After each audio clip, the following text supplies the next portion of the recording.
So students, in last lecture we have studied freezing point depression, its formula and some numericals based on delta TB and delta TF. As you know that B for boiling and F for freezing. Different four qualitative properties we have to study. First is vapor pressure decreasement. Second, boiling point elevation, freezing point depression, and last one is osmotic pressure. तो students आज का हमारा topic है explain osmosis and osmotic pressure. Explain osmosis and osmotic pressure. ये topic मैं text book में से करवा रहा हूं और कैसे कैसे क्वेश्चंस आ सकते हैं उसकी हम यहाँ पे डिस्कशन करेंगे. सबसे पहले पूछा जाता है give the examples of osmosis. Osmosis के एग्जाम्पल्स दीजिए. तो आपको सिंपल लैंग्वेज में समझाऊं तो अगर कोई ड्राई फ्रूट को पानी के बाउल में रखोगे तो 5 to 7 आवर्स के बाद वो फ्रेश हो जाता है. जैसे आपने ग्रेप्स लिया ड्राई फ्रूट में, उसको बाउल में वाटर लेके अंदर ऐड करोगे तो आपको एकदम ग्रीन कलर की ग्रेप मिलेगी जैसे अभी अभी आपने प्लांट से तोड़ी हो. So this type of phenomena is known as osmosis. जैसे कोई ट्री होता है, कोई भी ट्री, जैसे सबसे लंबा ट्री है कोकोनट ट्री.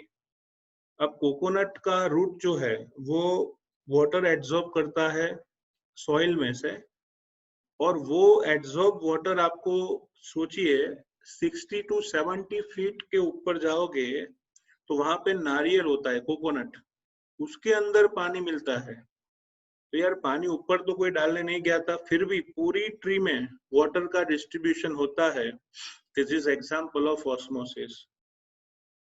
बहुत सारे हैं. जैसे कोई ब्लड सेल्स हैं जिसको रेड ब्लड सेल कहते हैं, उसको वाटर में डालोगे तो वो कोलैप्स हो जाएंगे, और उसको सॉल्टी वाटर में डालोगे तो वो श्रिंक हो जाएंगे. These are example of osmosis. हमारी पूरी बॉडी में आपको पता है distribution of water, it is also example of osmosis. जैसे कोई मुरझाया हुआ फूल है, उस पर पानी छांट दो तो वो फ्रेश हो जाता है. It is also the example of osmosis. तो ऑस्मोसिस उसके अनगिनत एग्जाम्पल होते हैं, हमारे आसपास या हमारे घर में या सोसाइटी में देखने को मिलते हैं.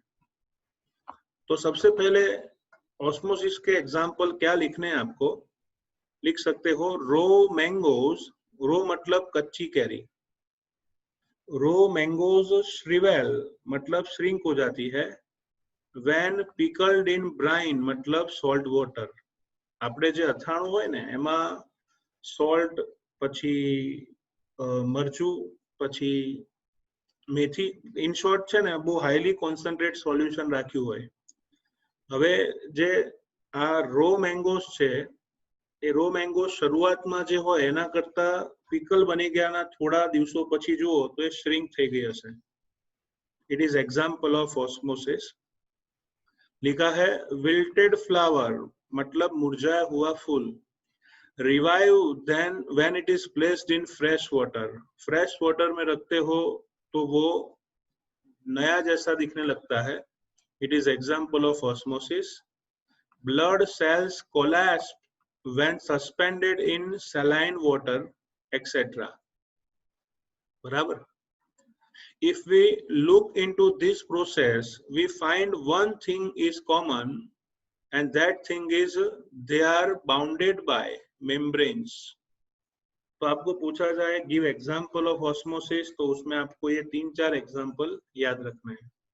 ओके.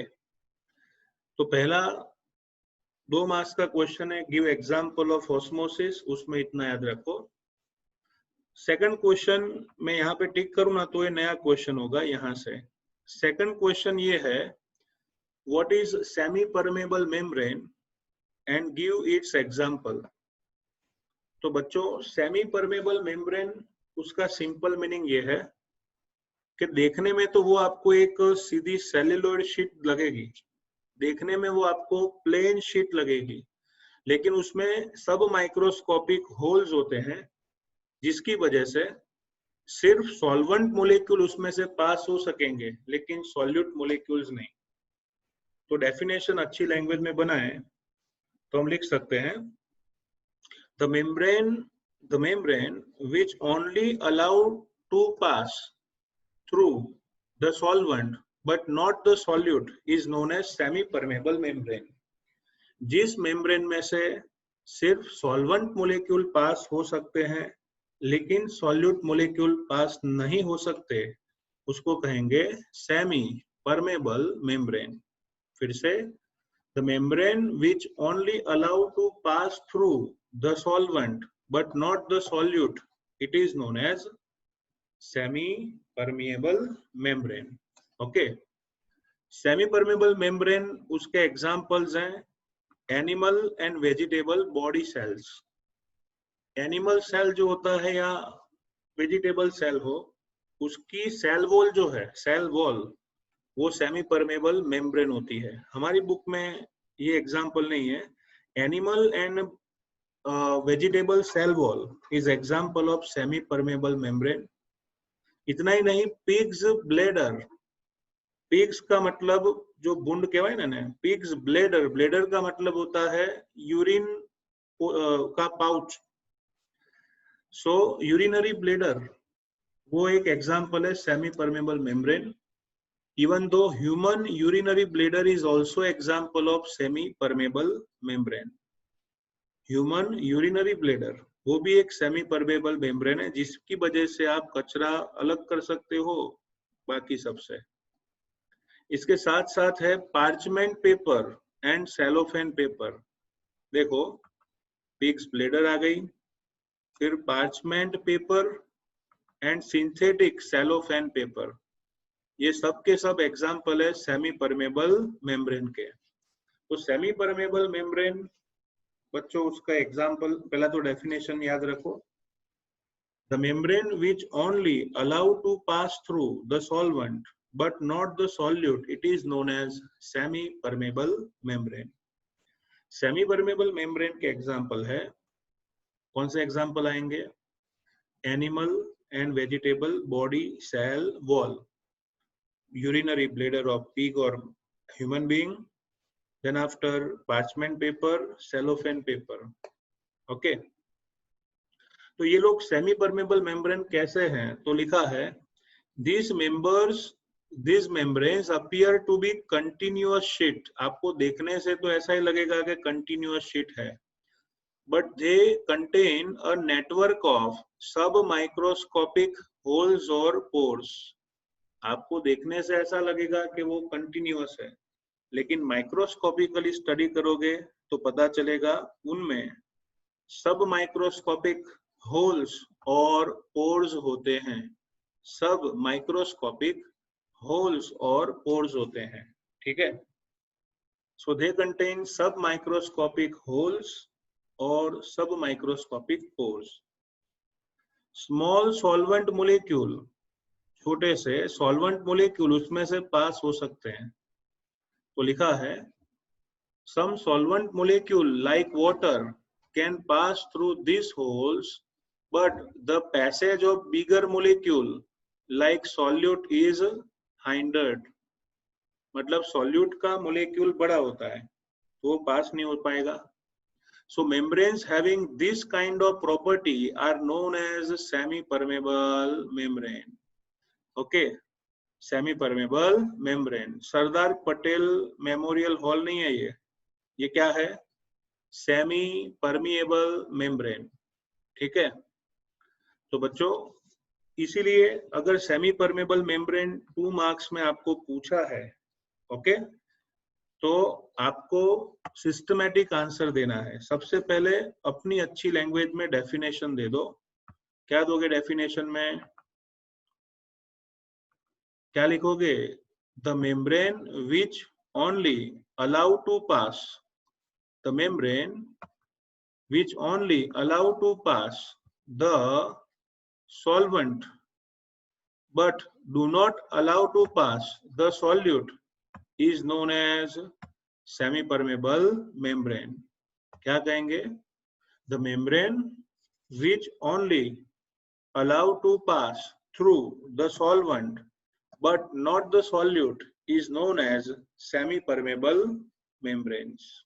Okay, फिर क्या करेंगे? उसके एग्जाम्पल्स लिखो, फिर उसकी कंस्ट्रक्शन लिखो.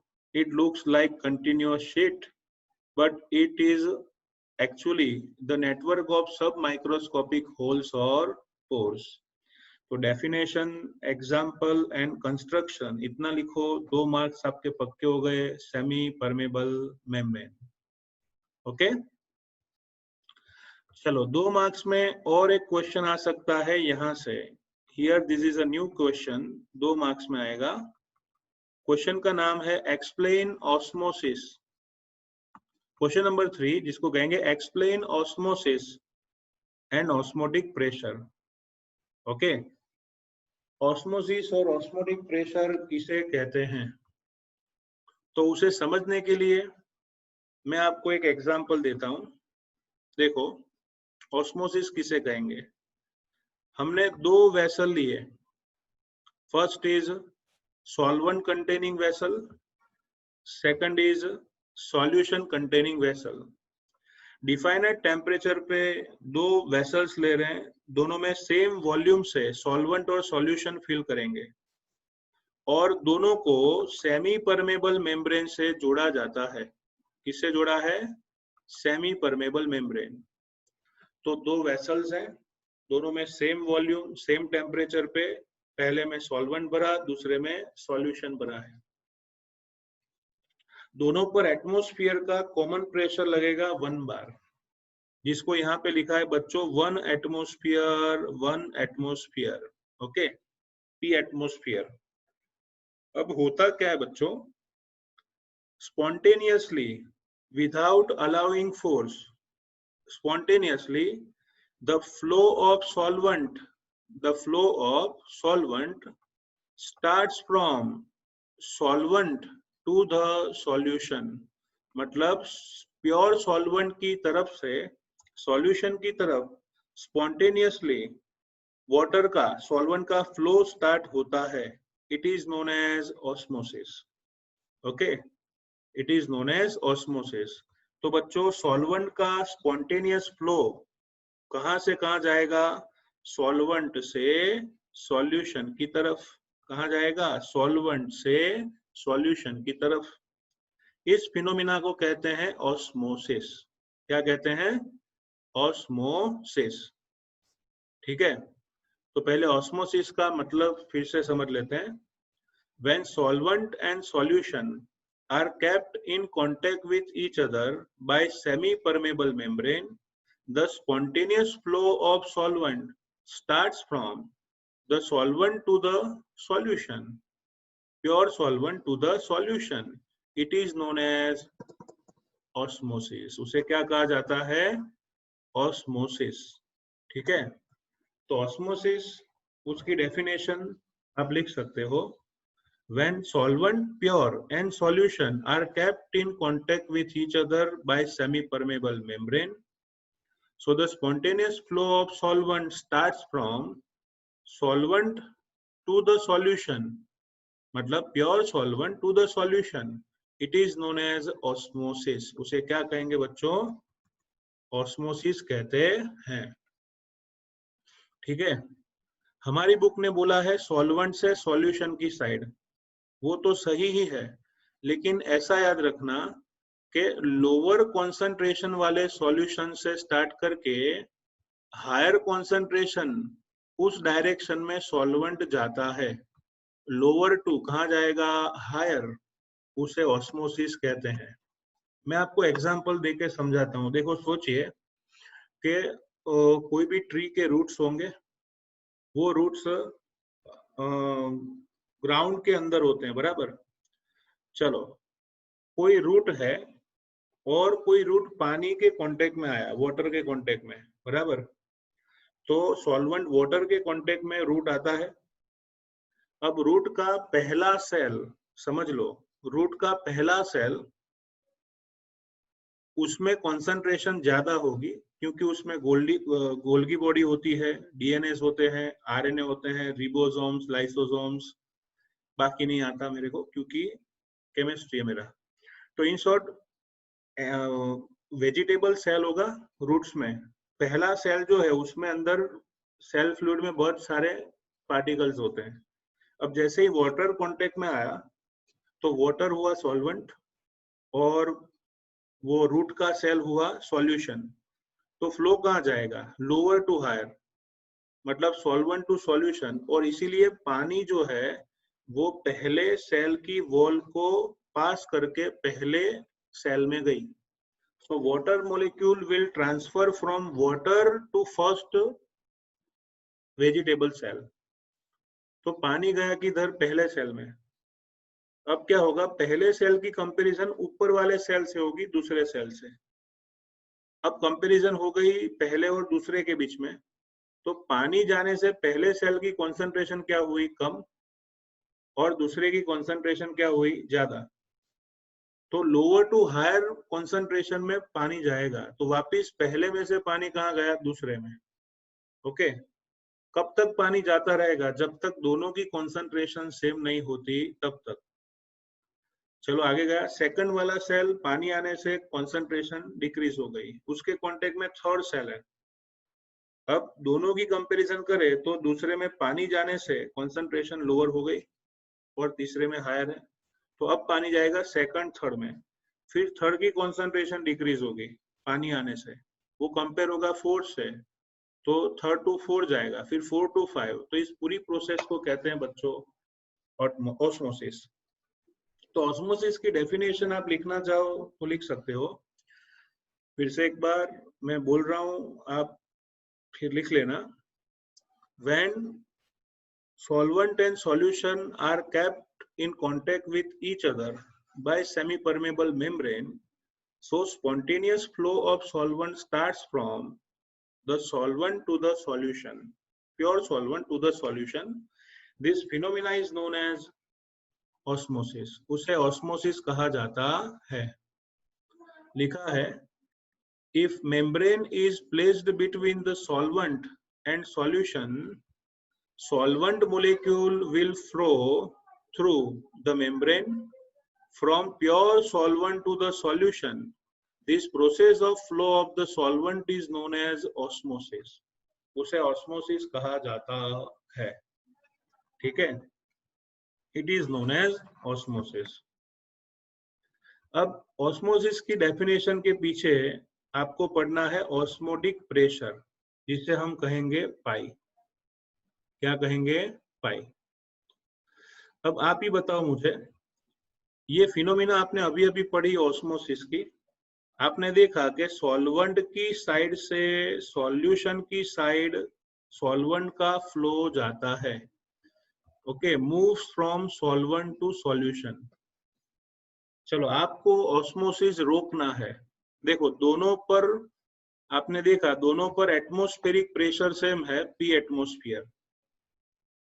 आपने लिया solvent, solution, semi permeable membrane भी रख दिया। ओके, तो स्पॉन्टेनियसली क्या होगा? फ्लो राइट से लेफ्ट साइड आएगा ना। फ्लो कहाँ जाएगा? राइट से लेफ्ट साइड। तो अगर आप इस सॉल्वेंट के फ्लो को रोकना चाहते हो, तो अगर उसे रोकना है तो सामने से प्रेशर लगाना पड़ेगा। कहां से? सामने से। बराबर, आप क्रॉस रोड पे जाते हो तो आपको अपनी साइड वाले ट्रैफिक पुलिस की चिंता नहीं होती, क्योंकि उसका ध्यान नहीं है। सामने कौन खड़ा है वहां पे हमें ध्यान रखना पड़ता है, हमें पकड़ न ले। वैसे फ्लो को भागना किधर है? सॉल्वेंट से सॉल्यूशन की साइड, तो रोकने वाला इधर होगा ना, सामने। तो अगर मैं पाई जितना प्रेशर लगाऊं इस सरफेस पर, पिस्टन पे पाई जितना प्रेशर लगाऊं, तो उससे क्या होगा? सॉल्वेंट आना चाहता है, नहीं आएगा, आना चाहता है, नहीं आएगा, आना चाहता है, नहीं आएगा। तो ये जो मिनिमम प्रेशर है पाई, उसे क्या कहेंगे? Osmotic pressure. बराबर। 2 मिनट मेरी तरफ देखिए। देखो, एक साइड था सॉल्वेंट, यहाँ पे सॉल्वेंट है और ये है सॉल्यूशन।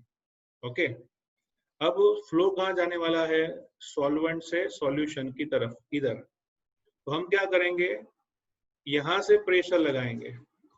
तो सॉल्वेंट आना चाहता है, लेकिन सॉल्यूशन पर प्रेशर लगाओ, सॉल्वेंट वापस चला जाएगा। आना चाहता है, प्रेशर लगाओ, वापस चला जाएगा। तो जिसकी कॉन्सेंट्रेशन हायर हो, वहां पे प्रेशर लगाने से सॉल्वेंट का फ्लो स्टॉप हो जाएगा। कैसा हो जाएगा? स्टॉप। और इसीलिए उसको ऑस्मोटिक प्रेशर कहा जाता है। तो ऑस्मोटिक प्रेशर, उसकी डेफिनेशन भी आप लिख सकते हो। The pressure, this pressure that just stops the flow of solvent is called osmotic pressure of the solution.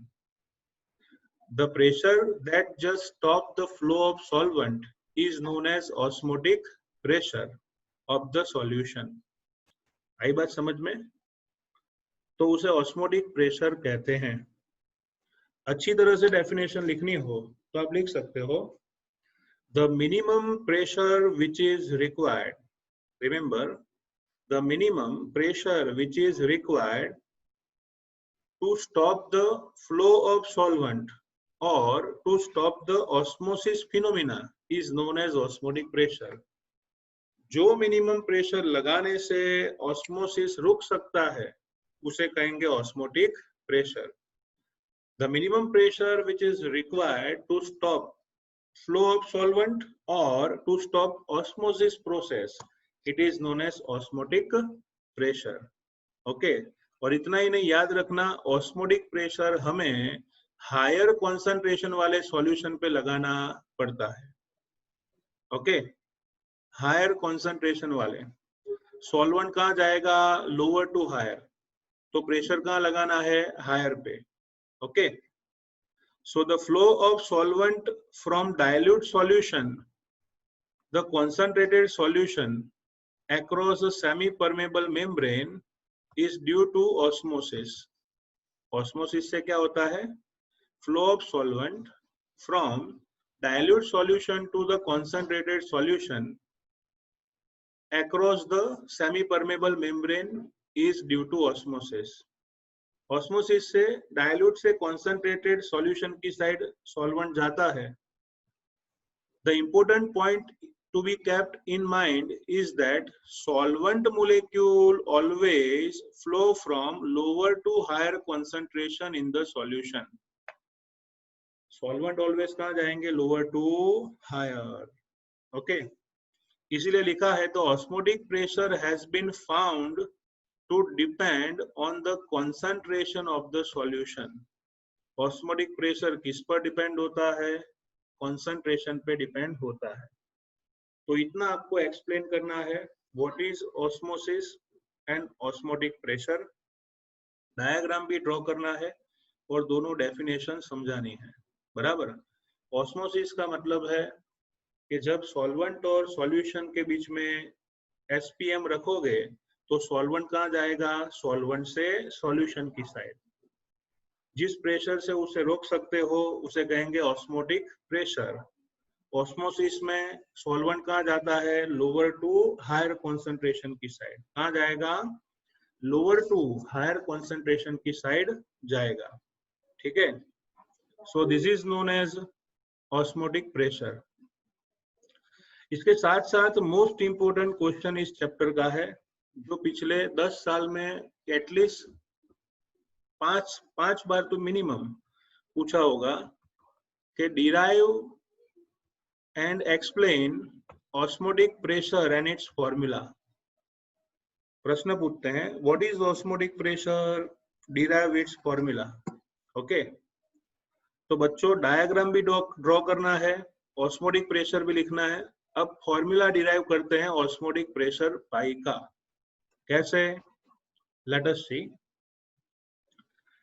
तो एक बार फिर से ऑस्मोटिक प्रेशर की डेफिनेशन लिख देते हैं। The minimum pressure which is required to stop the flow of solvent from solvent to solution is known as osmotic pressure. Okay फिर ये डायग्राम अच्छी तरह से ड्रॉ कर दीजिए ऑस्मोटिक प्रेशर का। लिखो, लिखा है The osmotic pressure of a solution is the excess pressure that must be applied to solution to prevent osmosis. Osmosis रोकने के लिए excess pressure that must be applied to the solution. Solution पे excess pressure लगाना पड़ता है ये phenomena रोकने के लिए. Okay? To stop the passage of solvent molecule through a semi-permeable membrane into the solution. बराबर, मतलब सॉल्वेंट को मेम्ब्रेन में से पास होते रोकने के लिए ये जरूरी है. ओके, ये वही बात वापस उन्होंने लिखी है कि प्रेशर लगाना है, सॉल्यूशन को लगेगा एक्सेस प्रेशर, और जिससे सॉल्वेंट पास नहीं हो पाएगा सेमी परमेबल मेम्ब्रेन से. फिर लिखना है osmotic pressure is a colligative property. Osmotic pressure colligative property है.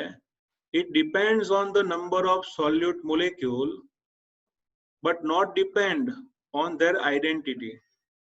मतलब कोलिगेटिव प्रॉपर्टी होने की वजह से osmotic pressure number of particle पर डिपेंड होता है, लेकिन वो नेचर पे या आइडेंटिटी पे डिपेंड नहीं है.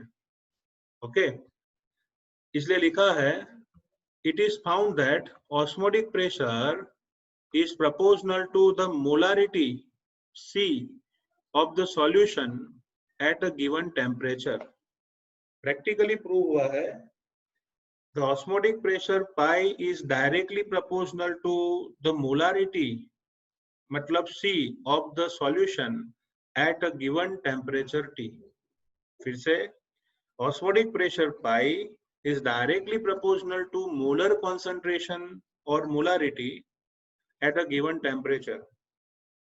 और उस पर से डायरेक्ट फॉर्मूला लगाया है pi is equal to C R T. क्या होगा? Pi is equal to C R T. Actually ये फॉर्मूला कहाँ से आया मैं आपको समझाता हूँ. उसमें फर्स्ट फॉर्मूला ऐसा था बच्चों कि osmotic pressure pi is directly proportional to temperature. First formula ये था.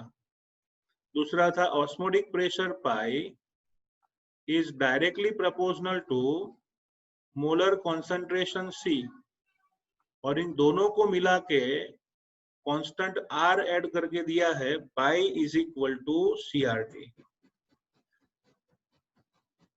बराबर, pi is equal to CRT. तो pi is proportional to T, pi is proportional to C, दोनों में से कांस्टेंट निकाल लो तो आएगा pi is equal to CRT. जहां पे पाई को कहते हैं बच्चों ऑस्मोटिक प्रेशर और आर को कहते हैं गैस कांस्टेंट. सो फॉर्मूला होगा pi is equal to C R T. Okay, pi is equal to क्या होगा? C R T. और एक चीज आप जानते होंगे, कॉन्सेंट्रेशन उसका फॉर्मूला होता है बच्चों कॉन्सेंट्रेशन मोलर, इसका फॉर्मूला है C is equal to N by V. अब जानते हो molarity is equal to mole number of solute upon volume in litre. तो यहाँ पे सॉल्यूट को नंबर 2 देना है तो फॉर्मूला होगा C is equal to N2 by V. क्या होगा? C is equal to N2 by V. तो पाई का फॉर्मूला है pi is equal to N2 by V RT. Pi is equal to N2 by VRT. चलो अभी भी मैं 11 science में आपको एक फॉर्मूला में ले जाता हूं. Pi is equal to N2 by VRT. तो चलो मैं यहाँ पे RT बाय V लिख देता हूं. I am writing here RT upon V. आ गया? This is RT by V. अच्छा, अभी N2 बचा है. आप जानते हो mole is equal to weight upon molecular mass. तो N2 की जगह पे आएगा बच्चों W2. N2 की जगह पे आएगा W2 और मोलर मास आएगा M2. तो ऑस्मोटिक प्रेशर पाई का फॉर्मूला क्या होगा? So osmotic pressure pi is equal to W2 RT upon M2V. What is osmotic pressure pi? That is W2 RT upon M2V. तो ये हमने फॉर्मूला डिराइव किया पाई का, जो आपको लिखना कंपलसरी है। हमारी टेक्स्ट बुक वाले थोड़े भटक गए हैं। उन्होंने है ना पाई वी का फॉर्मूला लाए हैं। अरे पूछा था ऑस्मोटिक प्रेशर का, तो आपका आंसर यहाँ स्टॉप हो जाता है। फिर भी अगर आप आगे बढ़ना चाहते हो तो लिख सकते हो, v को सामने ले जाओ, pi V is equal to, v को सामने ले जाओ तो क्या होगा, pi V is equal to W2 RT by M2। Pi V is equal to W2 RT by M2। Pi V is equal to W2 RT by M2। कोई बोले नहीं सर मेरे को तो मोलेकुलर वेट फाइंड करना है, तो molecular wait को सब्जेक्ट ऑफ फॉर्मूला बनाओगे तो आएगा W2 RT upon pi we. क्या आएगा, W2 RT upon pi V. So this is formula of osmotic pressure. Okay, this is formula of osmotic pressure. It is very simple to understand osmotic pressure. तो इसमें सबसे पहले आपको क्या करना है, osmotic pressure उसकी डेफिनेशन लिखनी है। Then after osmotic pressure का डायग्राम ड्रॉ करना है। Then after आप देख सकते हो, it is colligative property, number of particle पर डिपेंड है, आइडेंटिटी पर नहीं। फॉर्मूला लिखो, डिस्क्राइब करो, वेरी सिंपल। ओके, तो यहाँ पे ऑस्मोटिक प्रेशर की थियरी कंप्लीट होती है। ओके, सो 3 क्वेश्चन हमने पढ़े, वैसे तो बहुत सारे हैं। पहला प्रश्न था, first question, give example of osmosis. Second, explain semi-permeable membrane. Third question, what is osmosis? Fourth question, what is osmotic pressure? Diagram के साथ। Fifth question, osmosis और osmotic pressure का फॉर्मूला डिराइव कीजिए। आपको लगेगा कि सर ये क्या आगे दिया हुआ है, बराबर। ये डायग्राम देख के आपको लगेगा कि सर ये क्या है। एक्चुअली ये पूरा एक्सपेरिमेंट है जो मैं आपको समझाने जा रहा हूँ। एक्सपेरिमेंट जैसा है, आप देख सकते हो 1 बीकर में हमने सॉल्वेंट लिया है और सेमी परमेबल मेम्ब्रेन यहाँ पे रखा है। देख लो, एक उल्टा सा वेसल है, फनेल जैसा। क्या है, फनेल जैसा वेसल, उसमें सॉल्यूशन भरा हुआ है। फनेल में क्या है, सॉल्यूशन। फनेल के अंदर सॉल्यूशन, बाहर सॉल्वेंट, बीच में है semi permeable membrane, Sardar Patel मार्ग। सो सेमी परमेबल मेम्ब्रेन सिर्फ यहाँ पे है, जो मैंने येलो कलर का किया है वहां पे। तो आप देख सकते हो, ये है सॉल्वेंट, अंदर है सॉल्यूशन, बीच में है सेमी परमेबल मेम्ब्रेन। तो ग्रेविटेशनल फोर्स का ओपोज करके, ग्रेविटेशनल फोर्स का ओपोज करके सॉल्वेंट मोलेक्यूल जो है, वो सॉल्वेंट मोलेक्यूल कहाँ जाएंगे, सॉल्यूशन में। तो पहले है ना, दोनों की हाइट सेम थी। पहले क्या किया था आपने, ये एक्चुअली एक्सपेरिमेंट हमारी बुक में एक्सप्लेन ही नहीं किया है। ये इनिशियल लेवल है सॉल्यूशन का, सॉल्वेंट और सॉल्यूशन का दोनों का लेवल इनिशियली सेम था। फिर जैसे ही सेमी परमेबल मेम्ब्रेन रखा तो ऑस्मोसिस से सॉल्वेंट जाएगा कहाँ, सॉल्यूशन में, और पानी अंदर जाने से सॉल्यूशन की हाइट बढ़कर इतनी हो गई। सॉल्यूशन की हाइट बढ़ के इतनी होती है। तो हाइट क्यों बढ़ी सॉल्यूशन की, उसका रीजन है ऑस्मोसिस। और इसीलिए सपोज कीजिए H जितनी हाइट बढ़ी है सॉल्यूशन की, और ग्रेविटेशनल फोर्स को आप जानते हो 9.8, और डेंसिटी ऑफ सॉल्यूशन रो है। ओके, डेंसिटी ऑफ सॉल्यूशन क्या है, रो। तो फॉर्मूला आएगा pi is equal to h rho g. क्या आएगा? Pi is equal to h rho g. तो ये डायग्राम बहुत सिंपल है, आप समझ सकते हो। ड्रॉ नहीं करो तो भी चलेगा क्योंकि it is only showing the osmosis. तो फिर से शुरू में दोनों का लेवल सेम था, जैसे ही सेमी परमेबल मेम्ब्रेन रखा, सॉल्वेंट बाहर से अंदर गए, क्वांटिटी बढ़ेगी सॉल्वेंट की तो लेवल, हाइट का लेवल बढ़ेगा। सपोज एच जितनी हाइट बढ़ी है तो ऑस्मोटिक प्रेशर पाई का फॉर्मूला है H rho G. H is increased height, rho is density and G is gravitational force. Okay,